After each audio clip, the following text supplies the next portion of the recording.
Next, I'd like to introduce Brian Rieger. One just little tidbit, because we had a technical difficulty. We do not have the video, so I apologize. We'll do our best, but without further ado, I'd like to bring up Dr. Brian Rieger.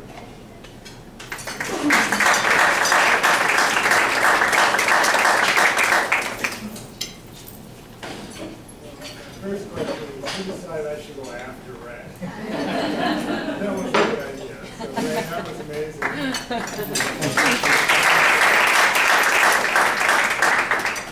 thanks to Jenna and Guy and Merrill Lynch for setting this up. I love to talk about concussion. I've been doing it for many, many years now. And I'm really just going to second a lot of the messages that Ray has already put down.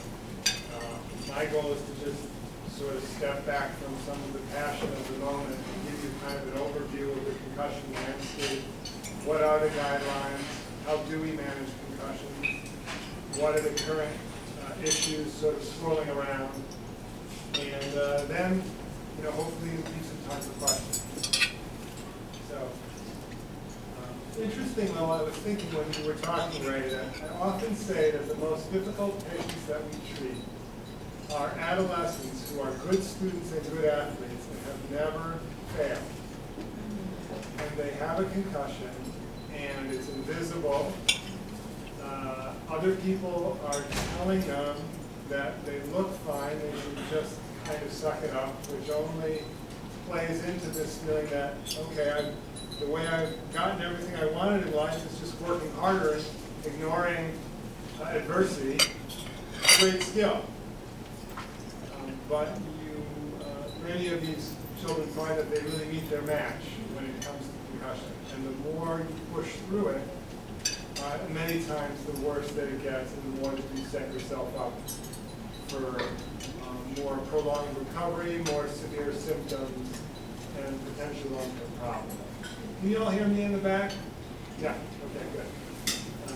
Oh yeah, and actually I just announced this at Upstate. We have an industry partner that we've been working with on developing some new technology to better assess concussion. So I just need to disclose that relationship, but I won't be talking about that in the talk today. Okay, thank you for running the slides. Back up. So, when Ray started his career, concussion wasn't really on the radar screen at all the way it is today.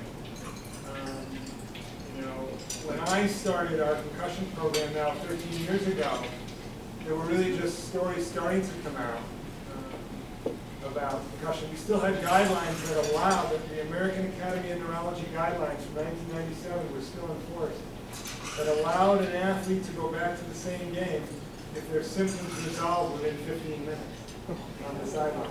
Right, we're laughing at it now, right? That was the official guideline of the American Academy of Neurology back in that day. Not so long ago, less than 20 years ago. It was 2001, right about the time we started our program, that we had the first international conference on sports concussion. And that was the first time that it was codified that an athlete should not return to play in the same practice or game, but it still made an exception for professional athletes where there were more medical resources available. So in some cases, maybe it would be okay. And only under quite a bit of lobbying pressure did subsequent guidelines indicate that there should be no difference in the way we treat the amateur and the professional athlete when it comes to concussion. So things have evolved, and concussion is a hot topic. I can't go a day without somebody sending me an article or saying, did you see that? Hey, did you see what happened to Eric Dungy on Saturday? And there's just a huge awareness of this now. And really, again, I think Ray has already made the take-home point. It's not about avoiding concussion. It's not about not playing sport. It's about properly recognizing and managing concussion. And that's a responsibility that everybody has, whether you're a parent, an athlete, a teacher, a school professional, a medical professional. And the reason that we are concerned is because of the growing evidence of more severe symptoms, more prolonged recovery when we have overlapping concussions or multiple concussions, all 50 states, including New York, now have passed concussion laws. And there's been more research on concussion in the last 10 years than all previous years combined.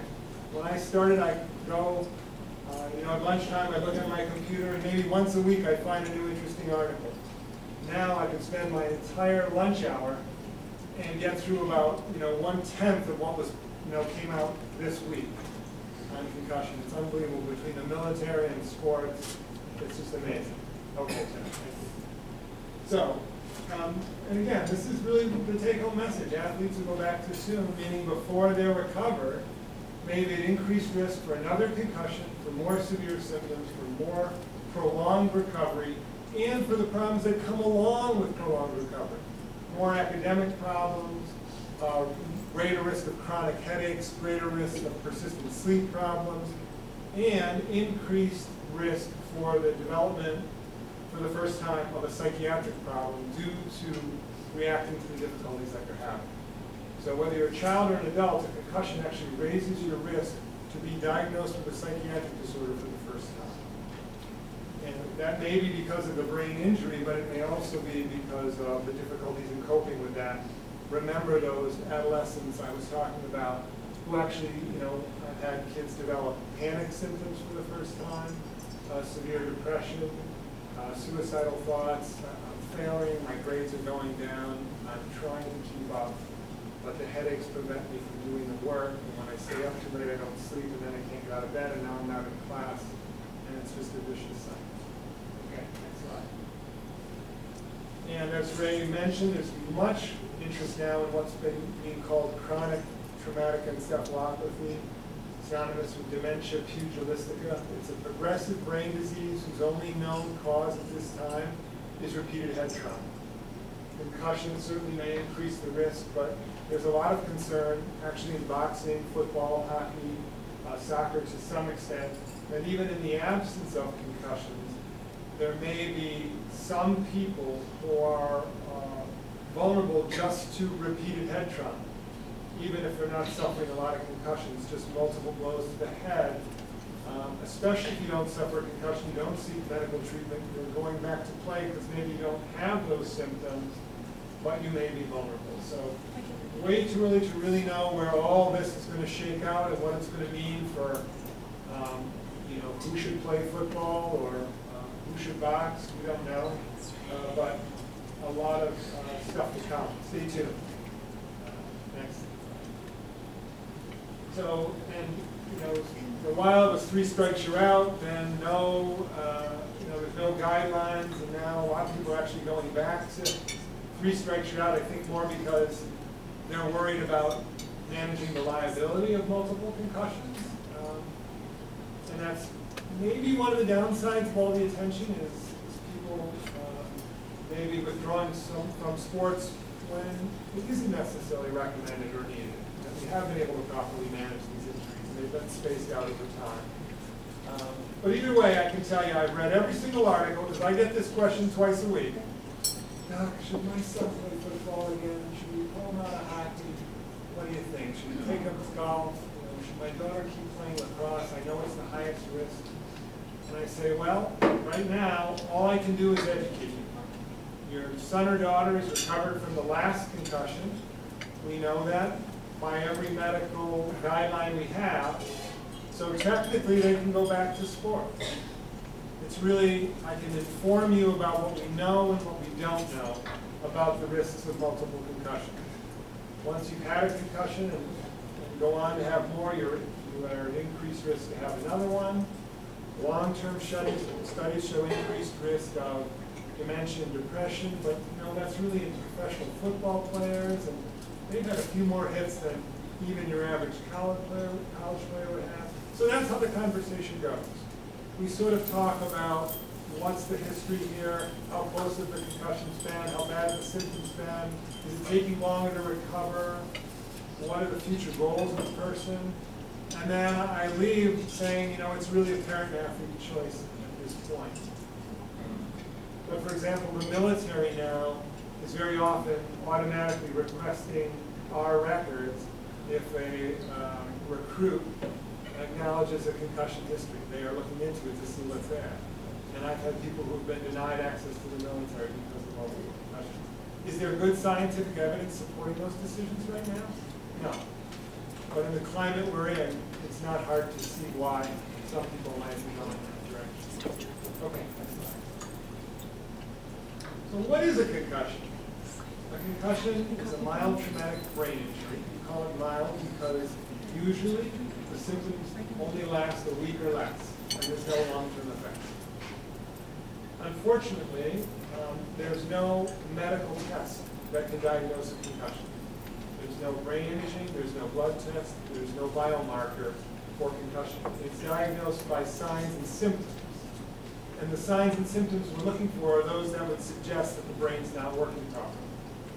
So when Ray gets hit in the ring, well, I guess you didn't fall down, but when you stagger over to the corner, you have blurred vision, the sound of the crowd is going up and down. That sounds like a little more than a head injury. That sounds like there's something neurologic going on and potential evidence of brain injury. And that's really how we diagnose. When they do a CT scan, it's because we're looking for evidence of more severe injury, like bleeding or swelling.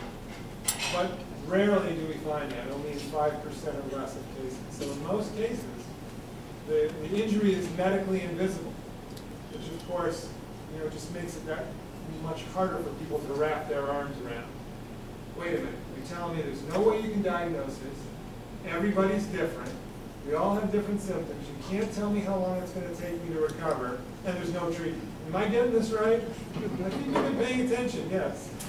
So that's the world we live in with concussion. Next. There is more recently research that shows that there's both neurochemical changes and what I like to call microstructural changes. So even though the CT scan or their MRI looks normal, there is actually damage to axons in the brain. And unfortunately, again, we can't really see this with the tools that are available clinically. This is stuff that we're seeing from a research perspective and lab animals and group studies, but clinically we're not really using these tools quite yet. Hopefully some will become. So when we do evaluate someone for concussion, we'll use sports as an example, there's really, sort of some agreement on what we should be looking at. Those signs and symptoms I mentioned, and I'm going to go through some of the symptoms. So the sports concussion assessment tool, developed by that international conference that I talked about, they've now had 4 of them, I think, 4 of them. And so there's a more updated version of this, but this was the first one. Basically lists a bunch of the symptoms, asks, how do you feel? And on the other side, you can ask the person to remember some words, do a little balance test, and really, the signs and symptoms, the cognitive assessment, and the balance assessment are the cornerstones of proper concussion assessment. They're sort of the 3 pillars of the stool we've been saying for years. And I put vision down there because vision is turning out to be probably what's going to be the 4th leg of that stool. Vision problems are remarkably common, it turns out, and so there's a lot of interest now in vision assessment. So we're talking about sports probably a lot today, and for school-age youth, sports do represent a higher portion of the cause of concussion than for other age groups, but overall it's falls and motor vehicle accidents that are the leading causes. Also, many people, for a while, I think this myth is pretty much gone now. For many years, there was a general misunderstanding that you could only have a concussion if you lost consciousness, which is not true. That if you do, due to a head trauma, you certainly have had a concussion, but only about 10% of athletes, for example, actually lose consciousness. So if that's your criteria for diagnosing a concussion, you're missing a lot of them.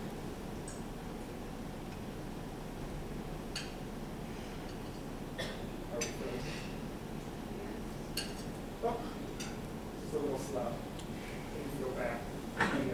Okay, so football has the highest rate of concussion for boys. Lacrosse and soccer are tied for girls. In sports played with the same rules by boys and girls, like soccer and basketball, girls have a 10% higher rate of concussion consistently across multiple studies Nobody really knows why. Theories are a relatively lower neck strength relative to the mass of the head of the brain, and therefore the brain can more easily jostle around inside the skull because your brain is actually floating inside the skull. So that's kind of interesting. And there's no question that the incidence of concussion is going up, but most experts believe that has probably more to do with people reporting it more than actually more concussions occurring. So the symptoms can be physical, cognitive, behavioral or emotional, and also I now make vision as its own category. I'm not going to go through all these symptoms. You all can read. Headache's the most common physical symptom. Next slide. Vision problems, blurred or double vision being the most common. But I've heard, you hear the craziest things when you work with people who injure their brain. I've actually had 2 athletes tell me, one told me that their vision turned green like I was in Emerald City in The Wizard of Oz for about 20 minutes, and another their vision turned completely yellow like they had yellow glasses and then resolved. So that's the kind of neurologic change suggestive that the brain got whacked a bit too hard. But when you work in this area, you can see almost anything. Go ahead. Irritability is the leading reported emotional or behavioral symptom, and it's the symptom most noticed by people around the person who has concussion. So the kid says, I have a headache, and the parents say, is it normal for you to be a little cranky? Because I know adolescents are irritable, but this is over the top. Yep, that's the #1 symptom noticed by parents, irritability. And of course, the cognitive symptoms, confusion, memory problems, difficulty focusing and concentrating, as Ray said several times, and just not feeling like themselves. And then as people recover, often what happens is they start to feel okay, and they can actually kind of wake up and feel great and go to school, but by second or third period, the headaches have come back, they can't focus, they're in the nurse's office, and they're being picked up by their parents by noon. And if nobody knows that that's not all that unusual with a concussion, and you can feel good, but then physical or mental exertion can bring the symptoms back, you don't know that, this pattern can just go on and on. It's remarkable. Well, maybe they have the flu, because they felt good in the morning, couldn't be that concussion. But no, there's poor mental stamina, and any stress on the brain can worsen the symptoms. And I actually had a video to play about what this looks like, but we'll skip over that. I think Ray provided all the personal stories we needed tonight. We don't even need that video. So thankfully, most people get better in a week or so. Adolescents take a little longer, and about 5 to 15%, depending on the study, still have symptoms at 3 months. And then some people report symptoms that last a year or longer. Even in those cases, people can still improve. Mike, it took 15 months before he was clear. He was out of school on home tutoring for 10 weeks. He could only be on half days for about 6 months. And he only went back to school full time, not because he was ready to, but because he was so sick of being the concussion kid that he wanted to stop talking about it. He wouldn't even come to appointments. His parents would come in and tell us how he was doing. He refused to come into appointments. He was so sick and tired of being labeled as concussion, and you're faking it, you're milking it. But it actually took him over a year to recover. So when the symptoms persist, it gets increasingly difficult for the patient to manage it. The stress, imagine being out of work or school, and that encourages anxiety, depression. We also know that many people who hit their head also can have neck problems, they can have vision problems in car accidents, or in the military you can have post-traumatic stress disorder. And many things can sort of kind of get together with the concussion, and they aggravate each other. So in these complicated cases, it really takes a multidisciplinary team to sort out what's going on and what really needs treatment and how to help. It can be very difficult for those folks who go through this. And interestingly, and Ray mentioned, you're going to see Dr. Bazarian in Rochester. He's one of the people who's done some work in this area. But there's now growing evidence that even when athletes or anyone recovers from a concussion, but probably particularly adolescents, we can find abnormalities in the brain for weeks or months after their symptoms have resolved, they're functioning perfectly fine, they're going back, they're playing sports again, they're not reporting problems, they're not getting headaches, but we can still find, we did a study of kids from the emergency room who had no reported symptoms, but compared to kids who came into the emergency room with a leg injury, they still had visual memory problems 3 months after their injury. And their symptoms were back to normal. So as a group, they were not reporting more concussion symptoms than the other group. But they still had visual memory problems that didn't resolve until 6 months after the injury. There's altered cerebral blood flow, 30 days after injury, and up to 36% of athletes. Most of those kids have been given to return to play. White matter abnormalities, this is the work Jeff Nazarian's doing, that persist months after injury. And abnormal EEGs and balance problems. So we don't really know what this means. Our whole definition of when you're recovered from a concussion is really going to be changing. It appears that there's probably a certain process that goes on and you're more vulnerable during that process. But even after that seems to resolve, it's sort of like concussion seems to leave a footprint of some sort. And what does that really mean? What does it mean if you get too many footprints? That's the research that's being done now. It's not enough to alter the way we manage concussion. The way we manage concussion hasn't changed for 15 years now, 14 years.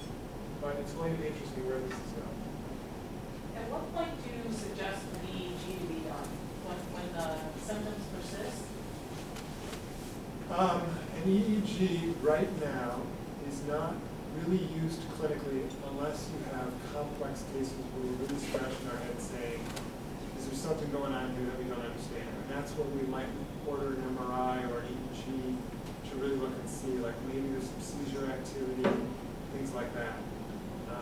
But right now, EEG is really used like you're a complicated case, let's check you out. It's not used in the routine management. But at Upstate, actually, funny you mention this, we're part of a nationwide study being done right now by a company called BrainScope that's developed a portable EEG. The idea to be used on the battlefield, on the sideline, combined with other things. Literally looks like a little pair of glasses that you put on. And so they're in the process of a nationwide study to evaluate that. So, the interest in concussion is really driving a lot of research. People looking for more subtle effects than they were looking for many years, but it's still research. But it's a nationwide study. We're a part of it here. I hate to say it, but we were excited today because we just got our first concussion to test. So I shouldn't be excited about that, but we put a lot of effort into this research study, so we were glad that we're rolling. Not good for the concussed athlete. So, there are, when people do have more complicated recovery, we start looking for other things that could be complicated. And we may see it. There are studies that show that if you have a history of ADHD, if you have a psychiatric history, if you have a history of previous concussion, a learning disability, migraines, shocking, you're probably going to have a harder time getting over concussion because anything that's going on with the brain that's maybe a little off to begin with may make you more vulnerable to the effects of a head injury. So that's true at all levels of brain injury. So we certainly are looking for things that are complicating it. And again, this stress factor, I can't emphasize enough, academic stress. And how does that great athlete, good student cope with their stress? When they've got a lot of homework, they go out and they play their sport. And they exercise and they deal with that stress. And they get success and they get that sort of benefit of exercise. Well, they can't exercise because the concussion will let them and they have more stress than ever. So it can really be a bad recipe. So, what do we do? Again, this is kind of beating a dead horse right now, but avoid re-injury until you recover. And equally important, don't overdo it physically or mentally. And this really leads us to talk about school. Mental exertion can be as problematic in aggravating symptoms and prolonging recovery as physical exertion. And that was definitely not on the radar screen when I started our concussion program 13 years ago. But it's actually an area of interest of mine, is the research in the academic effects of concussion. And there's no question that not only can mental exertion aggravate symptoms, but I would argue, and we just collected data that I think we're going to be able to publish some support for this, that it's as much the academic stress as it is the actual academic work itself that seems to aggravate the symptoms. The kids who really have a hard time are the ones who report very, very high levels of academic stress. So they're really taking it hard that they can't do as well as they're supposed to, or they're not getting the support, and it's really aggravating their symptoms. So what we want to do is we want to have folks go back to activity gradually. We don't want them resting any more than they should. Rest is the best remedy, but as soon as we can get kids up and moving, we want to do that. Because too much rest, I have kids now, it's sort of I guess the pendulum with concussion. I have kids who come into my office, they had a concussion, they weren't able to get an appointment for 2 weeks, and they only had symptoms for a couple days, but they've had no cell phone, no school, no TV, they've been in a darkened room for 2 weeks. I said, okay, I don't think this is a concussion, this is depression right now. So, I appreciate what you were trying to do, folks, but this person needs to have a normal life, My daughters, if they were more than an hour off their phones, we do want to limit, but we want to let them go back when they can, because we want them to feel normal. We don't want them resting more patients. So we do, I just made that point. So we do want to limit activity, but we want to make sure we consider their social needs as well. And here's the Zurich Guidelines. So this is the 4th international conference. It really codifies proper concussion management. And remember, again, this is only since 2001. Should not return to play in the current game of practice, including professionals. Monitor for deterioration. Return to play must follow specific guidelines. And they have to be symptom-free when they're not doing anything. And they have to remain symptom-free even when they exercise and have mental activity. If they pass those, then by our guidelines, we can say that you're clear and go back to play. Should you go back to play at that point? That's that other conversation about too many is too many, and it's not black and white. And to verify that an athlete is able to tolerate physical exertion, there's actually these steps that have been developed. You go through them, you wait 24 hours between each step. If the symptoms don't come back, you advance to the next step. But realize it takes you now 5 days from the time you're symptom-free at rest to get back to play. And the laws really mandate this sort of, that schools follow this protocol. And most schools have this very well codified in their own policies now. Okay, next. And again, I think I covered this already. Out of school, if needed, we try to limit the time you're completely out of school. We want to get kids back in school, that's where they should be.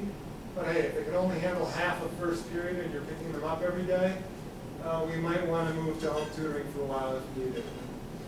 In some extreme cases, I mean, I've literally had kids who have missed most of a grade because of their symptoms. And then once you fall behind, then you need to be on home tutoring just because you can't catch up. You're so far behind during class, but you don't know what they're doing. So it can get messy, but thankfully in most cases it may only be a day or two, and then have them go back half days, rest breaks, etc. And those are the kinds of accommodations that we usually request. Keep them out of the cafeteria, have them change classes off schedule because noise and light bothers them. Then kids fall downstairs because, true sport athletes fall down the stairs because they lose their balance. So we try to keep them out of busy, crowded stairwells, have them take the elevator, which of course really makes them feel good about themselves. Nobody watches them get on the elevator, so again, you have to consider the social aspects of it. But we request these accommodations, and usually if we can do these things, even if they have a prolonged recovery, usually in a matter of weeks, we're slowly getting better and we can get back to normal. And again, not just after school sports, but in physical education classes as well. And it's funny because most cases, if you can't be in the gym for a medical reason, you have to write a paper. And so for years we've been battling to get people to understand that, okay, they're only in school half a day, we're cutting the math homework in half, and we're writing a paper. And actually a little bit of exercise, whatever they can do, is good for them, even if they can only walk 10 minutes. So what we really want is some physical activity, minimize mental activity. Don't make them sit on the bleachers and the noise and the light and watch everyone else have fun. Let's let them do a little walking somewhere quiet or a little stretch. So we want to manage that whole experience and get them, we don't want to keep them out of physical education because it's a requirement. They don't have to make it up. And what does that do? It raises their stress level through the roof. Okay.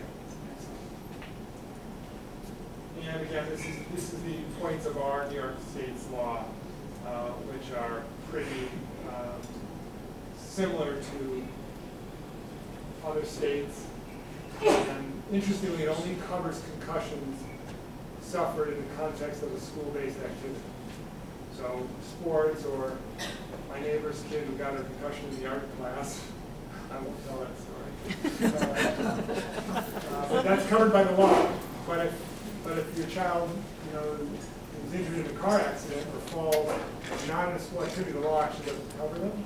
If your child plays club soccer or lacrosse, not covered by the law. Most schools apply the law and sort of follow the protocol, but it's actually not covered. And there are no, if you want to go back and play club lacrosse or soccer, you don't require a doctor's note. So we've seen lots of kids over the years who are still officially out of school sports, and this goes back to Ray's point. They're officially out of school sports, but they're playing their club sports with their parents' full knowledge that they are not yet recovered and not clear. And there's nobody in the youth sports that's overseeing that process. There's no requirement for clearance like you have in scholastic. Okay, next slide. I think I've already talked about that. When symptoms last longer, there's a history of multiple concussions. That's where you need, most concussions can be managed in the primary care setting. You don't need, super expertise. But when it gets complicated, it can get complicated. So you want to seek out resources. And the Centers for Disease Control has great material on concussion and sports concussion to hand out. And many of you are interested in being an advocate or educator for this in school or elsewhere. They have stuff for coaches, school nurses, parents. It's in English, it's in Spanish. It's great stuff.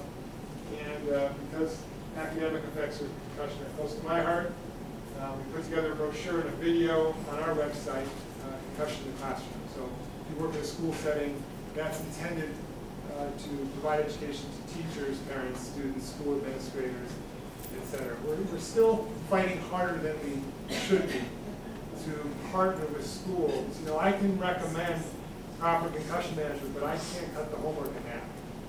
I can't decide that maybe we can be out of band class right now. I can't decide what we can postpone, what work we can postpone. I can't make a plan to catch you up on global. We have to partner with the schools, and it's much better than it used to be, but it's still harder than it should be.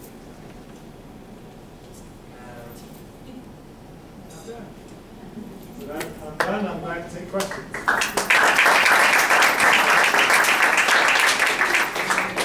When somebody has had a concussion and they're out of sports for a period of time, to wear a mouth guard, say like a basketball player who doesn't normally wear a mouth guard, wear a mouth guard. Right, and again, I'll echo a point that Ray made here, which is that if you go into Dick's Sporting Goods, you will find an entire wall of concussion mouth guards. And about a year ago, I heard Kevin Gustafson speak. He's a MacArthur Fellow. He was a MacArthur Fellow in concussion research. UNC, directs their research protocol on concussion, and I was laughing because I always get this question. And he stood up and somebody asked him the question. He said, "I always get this question." He said, "So I got really interested. Like, where is this coming from? Who thinks a mouth guard?" And it turned out that he, and this guy knows the literature better than anybody. Like back in the early '90s, the dentist speculated that a mouth guard might reduce the forces transmitted from the lower jaw. Yeah, that's what I heard. And that became the concussion mouth guard that you see in Dick's. The wall. So there's absolutely no research. And when they've looked at this and looked at, some different types of mouth guards or sports with and without mouth guards, no research to support it. Likewise, the headgear you see for soccer, they put that on a head form, they hit the head form with a stick, and they measure the forces transmitted into the head form. Well, that's great, except the problem is our brain is floating inside our skull. And a helmet doesn't prevent a concussion. Some people argue that a helmet doesn't even reduce the risk for a concussion. Helmets were really intended to, the way helmets are designed, football was close to being banned in the United States. I don't know if you realize that, around the turn of the century. And it was Teddy Roosevelt who stepped in and said, no, America needs football. Probably he liked watching the game. But the Ivy League presidents had gotten together to ban football because there were, 10 to 20 athletes dying each year playing football. And they said, he said, why don't we try and control? What if we put helmets on? So they started putting helmets on, and the helmets were immediately effective in reducing catastrophic injury. They were, and to this day, helmets are intended to reduce skull fracture and serious intracranial injury. But when it comes to preventing concussion, they aren't really designed for that. Could they? There's a recent study just came out that one version of a Riddell helmet was associated with lower concussion risk than another, so it's possible, but in general, the thought is that this kind of headbands, mouth guards aren't really effective in managing concussion. You should wear a helmet, and they probably could design a different kind of helmet that would reduce the risk of concussion. And there's a lot of talk about this for girls lacrosse, for example, which is non-contact, but has the highest rate of concussion. The ball has the same mass as like a hard ball. So an interesting area. So no one can tell you for sure that a mouth guard does not prevent it. But there is absolutely no scientific evidence to support that it does. Fair enough? Yeah, I saw me that. Yeah, told you, Mom. Yeah. I'm in elementary school groups, and always concussion programs, or sometimes pathways to the high school students. What research have you done on those? Because I have several kids in my school who had one's had a consultant. You're talking about what do we know about elementary? They find out. Well, this is a very interesting area because, we're publishing results of a survey we did a couple of years ago of Pop Warner parents. And in the course of that, we were just interested in Pop Warner parents' knowledge about concussion. Less than half, by the way, knew that studying might aggravate symptoms. You put that question in, obviously, because it's my area of interest. Almost all of them knew that physical exercise could aggravate symptoms, but less than half thought that studying might aggravate symptoms. But interesting, in the course of doing the literature review for that, we know very little about concussion in pre-high school because our statistics are really, once you get into high school, you enter injury surveillance systems, and there's athletic trainers, and the surveillance is so much better. And the elementary schools, most of what we know about concussion occurrence and risk associated comes only from those kids who go to the emergency department, where they get on the radar screen. They get tracked in national databases, but we really don't know much about it. There is some preliminary research to suggest that younger kids might take longer to recover, but for many years it seemed that high school kids were the most vulnerable age group. So a lot of work needs to be done. The good news is that thankfully at elementary school, no offense to any sports parents like myself, but we as sports parents are not as crazy in elementary school as we are in high school. So usually it's easier to manage the injury because you can be out of school for a couple of weeks, you can be out of sports, and there's the same level of pushback that we get when kids start to get into middle school and high school. So that's one thing I will say. It's usually easier to convince kids and parents to just sort of take it easy away. And we just err on the cautious side. Yeah. I also work at a school. School nurse. Okay, is this the school nurse table here? You gotta take a question from another table after this one. Go ahead. No, go ahead. There's a lot of cases where we get students that will go to, if you CPR and get diagnosed with concussion. But there's never a follow through. They'll have a statement like no gym until cleared by a physician. And never go back. I keep them unplayed, non-playing gym and whatever, but so what can we do? Yeah. I'm looking at Deborah Blanchard, by the way, who I should introduce and thank for helping to organize. Deb is our nurse liaison and educator in our program. So, and I'm looking at Deb because she also interfaces with the trauma service in the emergency department in Upstate. And, this is a big issue. We're actually trying to improve getting people directly referred from the emergency department if they want to.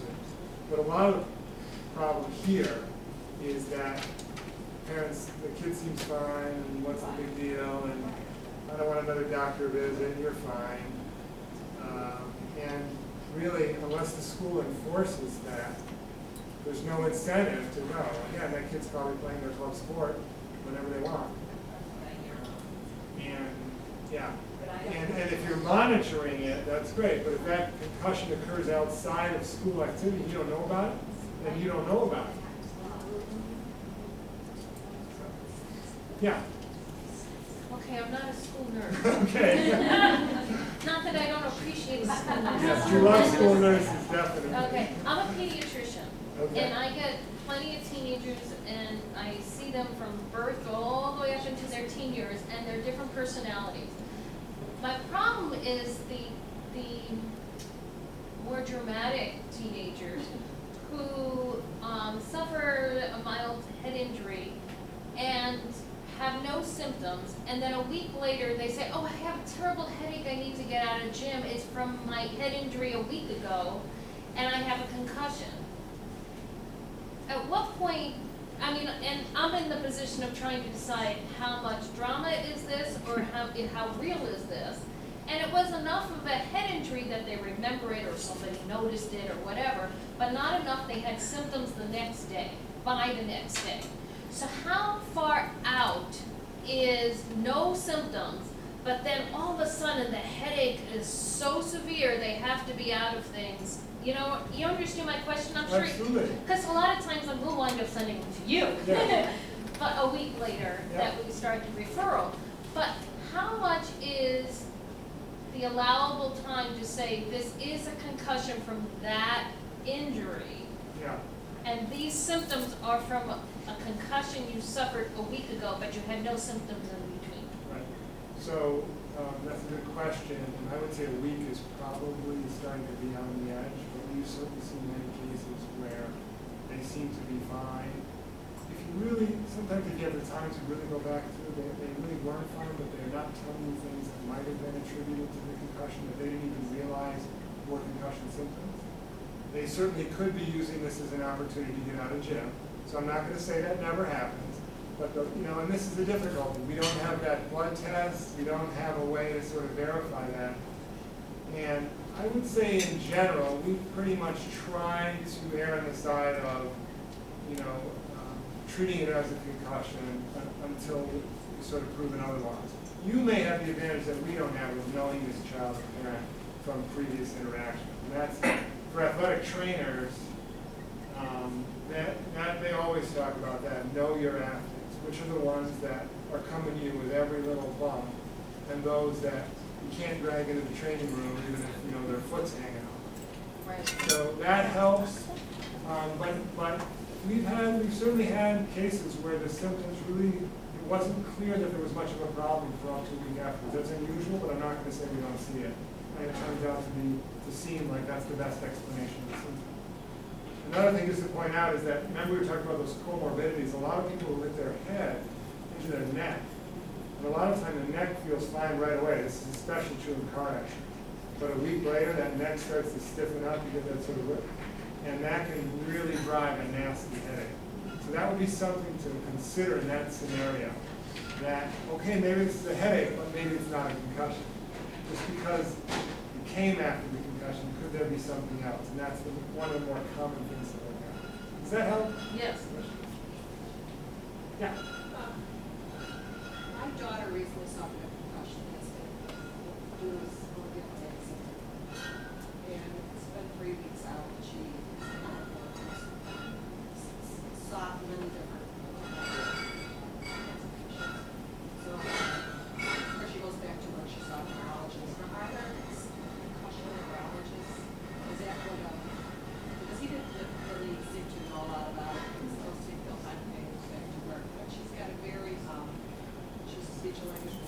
does a lot of evaluations, does a lot of typing, goal-oriented, this, that, and the other. So, until she starts really looking to work, she won't really know. Right. You know, she got all the symptoms you're describing, the fatigue, and fatigue, and, you know, dizziness. Right. So I just wondered, did she say they're right now? Right. Well, so I'm gonna, obviously answer that generally, but having worked with neurologists, Barry Jordan here in New York State, or Jim Kelly, who was actually one of the authors on those American Academy of Neurology Guidelines. I can tell you that neurology as a specialty hasn't really had a lot of interest in driving concussion management. It's not really hasn't grabbed their specialty. So if they are a neurologist, and you don't get any training about concussion in medical school, from what physicians tell me, I'm a psychologist, but and concussion is really managed by a bunch of different disciplines: neurologists, neurosurgeons, psychologists. Jeff is very much an emergency medicine physician. So everybody, there's a whole bunch of people working on it. So there's not necessarily a right specialty, but I will tell you, whoever you go to, you really want someone who knows concussion and treats concussion. So whether that was the right person or not, I can't say. But not all neurologists really make it their business to sort of be really up to date on concussion. And in this particular area, neurology doesn't like to deal with traumatic brain injury. For It example, seems to be a big bugaboo for the neurologists here. if you're a concussion referred to the Upstate neurology program, they take it off the fax machine and they fax it to the concussion center. Right. And pediatric neurology, they have a headache clinic that we work with, but they don't manage. And the West Coast, do you know the concussion clinic of Los Angeles here? Yeah, really, if you just Google concussion clinic on UCLA, I believe has one. They're not that hard to find, but you really want to make sure that they are specialized. Out there, you should be able to find specialized concussion clinics, and better to be at like a medical center versus say, private standing concussion center, probably, because then you're going to get more access to the multiple disciplines that may be needed. Yeah. So I have two questions. Back to the helmet issue.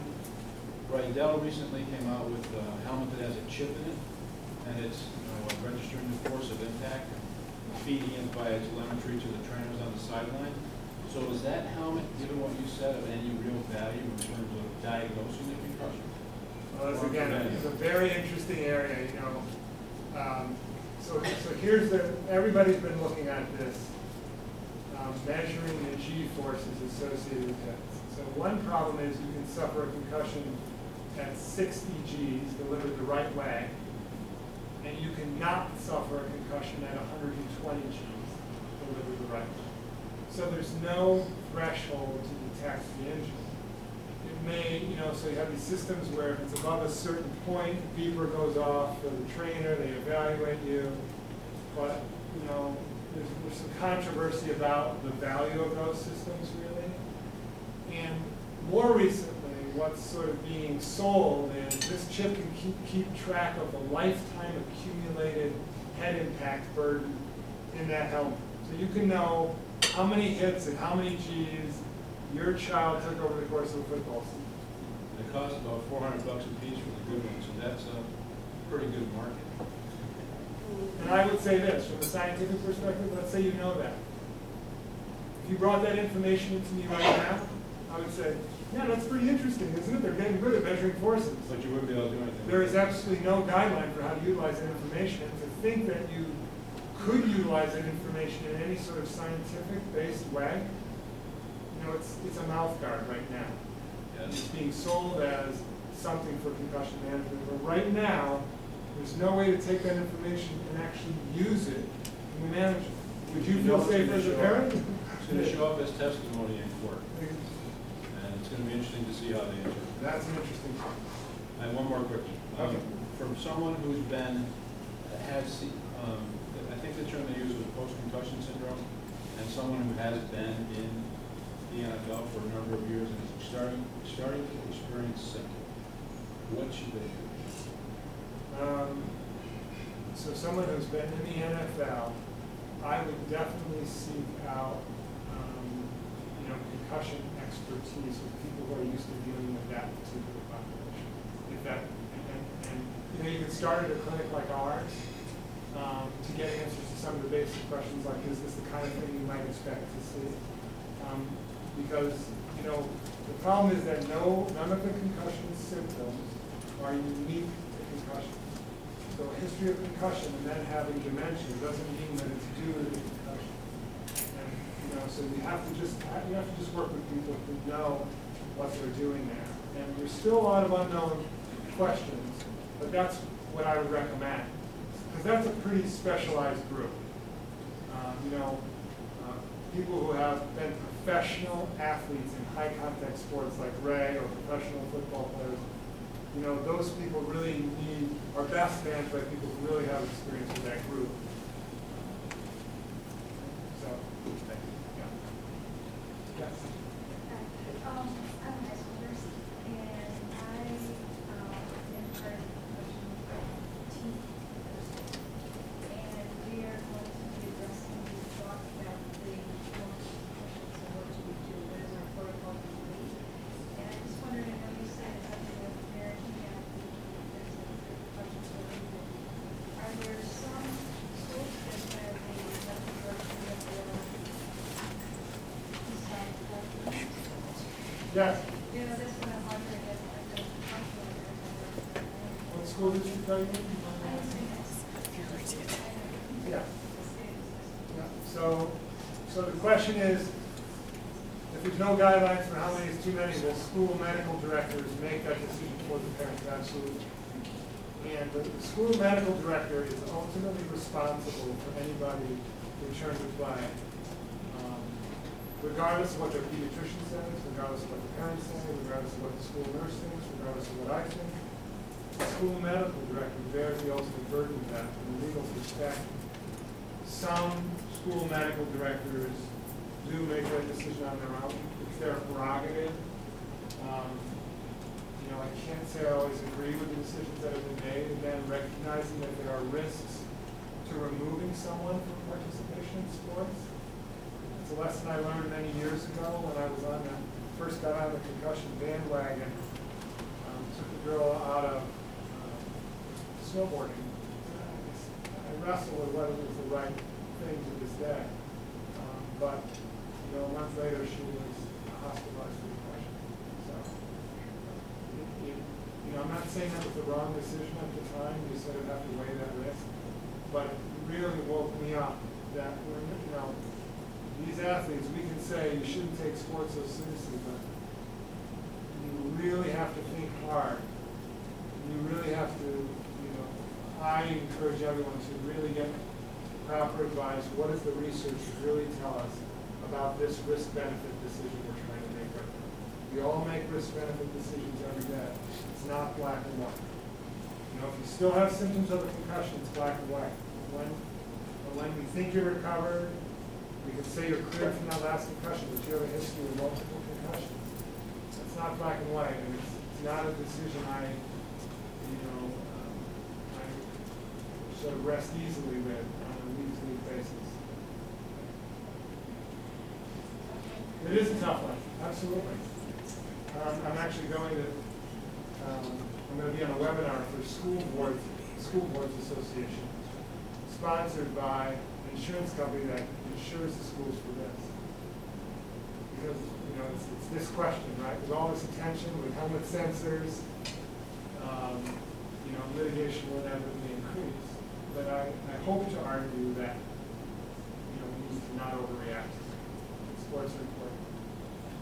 In my own experience, the parents who are most dissatisfied with their schools are the ones where their child is a good student, they suffer a concussion in the context of school activity, and they do not get the academic support that they need to manage that, to manage the academic consequences. I just saw a kid he's a top student at a competitive area high school, a senior, right? So high in college, all AP courses, has a C in physics right now. It's never gotten below like an A- his entire career. And he suffered his concussion in the context of a school sport. So when he's told that, no, we can't do anything about the grade, yeah, but he took the test 2 days after he had a concussion. He didn't even remember taking the test. How can you possibly use that grade? You can imagine how you would feel as a parent, right? But how do you manage that on the academic side? And I can't do that. You know, so the schools are better about this, but there's a good chance that that C is going to stay a C. And that's where I'm going to tell you that I've seen parents closest to saying, I'm going to get an attorney. You know, my son's GPA that he worked this whole year is at risk. And those, you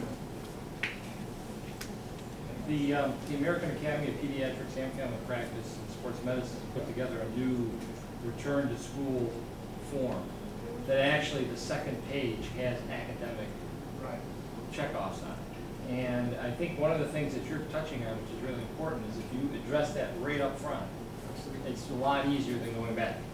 So, you know, that's why I encourage, you know, if you're dealing with parents, make sure they see their doctor. Make sure they follow the protocols, that they see their doctor within 24, 48 hours of a concussion, and then follow up after that. Because a lot of times that's how they get lost, just like the nurse said up here. They come in for that one appointment. Oh, you're good. But there's no follow-up after that. And, you know, my policy is always I see another week, and then another week until everything's completely gone and they're back in full function. But that first appointment, start checking off things for academics and give them that opportunity to take the time off. Because, you know, a lot of times all it takes is just that 1 week. If they can avoid that 1 week. My son's a perfect example. He got a concussion in high school, got hit in the head. 2 days later, I got a phone call from his friend that he's writing a paper with. He says, "Your son okay?" I said, "Why?" He says, "You need to read his paper." And it was really gibberish. It was hilarious. I still have it at home. And so you need, you know, there is that first 48 hours to 72 hours is a big time for avoiding stuff. Absolutely. Olivia's getting better, and that's one of the reasons I advocate for school team. You have a concussion management team that goes into action when they hear about concussions, proactively reaches out to the family. It's a completely different conversation by the time that they finish. School's been great. They've bent over backwards. They really recognize that they need to take the stress off. It's been wonderful. That's not the person who's going to wind up going. And it's going to be better for the child. Absolutely. Yeah. Do you see any promising biomarkers on the horizon? Maybe salivary tau, S100B, scorpions? Yeah, you know, there's a lot of interest in that. So S100 beta has been looked at. There's one that, you know, it was promising, it wasn't promising. Now it looks like it depends when you measure it after the concussion that it's promising. We're actually partnering with Emotion Intelligence, the company I talked about is also partnering with someone at Upstate looking at saliva and blood biomarkers, microRNA. So there's a lot of interest. A lot of people are chasing, because everybody knows if I get the test and diagnose the concussion, I'm retired. Right? So there's a huge amount of money and interest in this, and it's very exciting. It's very competitive, but it would really be helpful if we could get there. Jeff is in Rochester. Buffalo, Rochester, and Syracuse, we meet once or twice a year, but we call it the Thruway Concussion Consortium. And we sort of compare notes, and they're doing some very exciting work in biomarkers there. I'm not a biomarker guy, I'm a psychologist, you know, but so I can't tell you what it was, but it was very interesting. And something that wasn't really on the radar screen, so they weren't going to be publishing it soon. Okay, one more question maybe, and then we should probably stop. I understand that they used to do some testing in the schools before kids started sports. What's everything with it? Yeah, I didn't put that in my slides. It's a whole conversation, but briefly, you know, remember I said that cognitive assessment is one of those pillars of concussion assessment. So many years ago, again, about the time I started getting into this, there was a new, it's recognized that your average cognitive test that a neuropsychologist might use isn't really sensitive to the more subtle effects of concussion. Also, they're time consuming, you know, they got to administer in an office, quiet office, all that. So several products came out at once, including Impact, which is the one that you may know of because it's the most popular one in America. They developed a computerized test, researchers at the University of Pittsburgh. And the idea being that they focused in on those domains that were thought to be affected by concussion.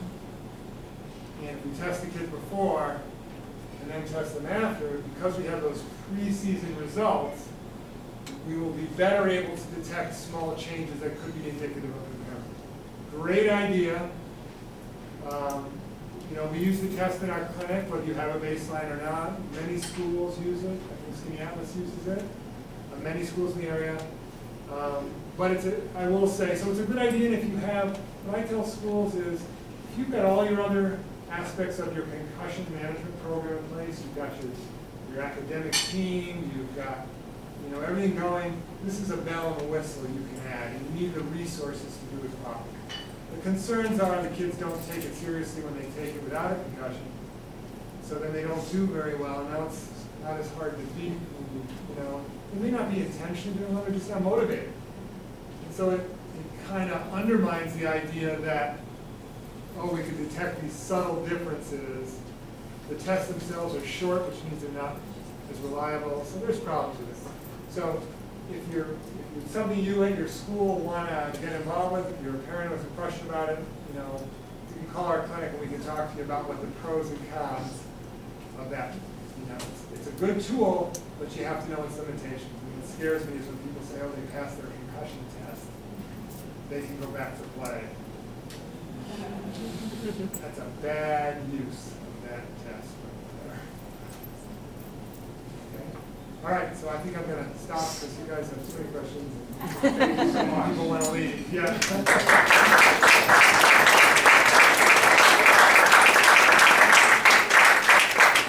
If I can just have your attention for one more minute, two things. Merrill Lynch allows us to sponsor these types of events and do these nice things. But for our compliance purposes, if everyone could please fill out that form and just give it back to us, the feedback form, something for our compliance purposes. And the second thing is, like I said, Ray and Patty do all this work out of the kindness of their heart. So if anyone feels like they'd like to donate, they are a registered 501c. So but I'm just going to hand out these envelopes if anyone wants to send a donation. It's greatly appreciated for the cause. So thank you so much for coming, and we can't thank you enough. And I hope you got something out of this. All right, thank you.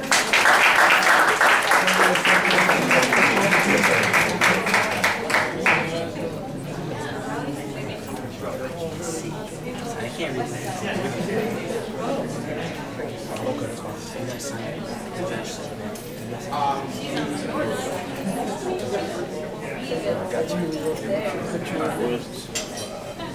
Yeah, so we're, you know,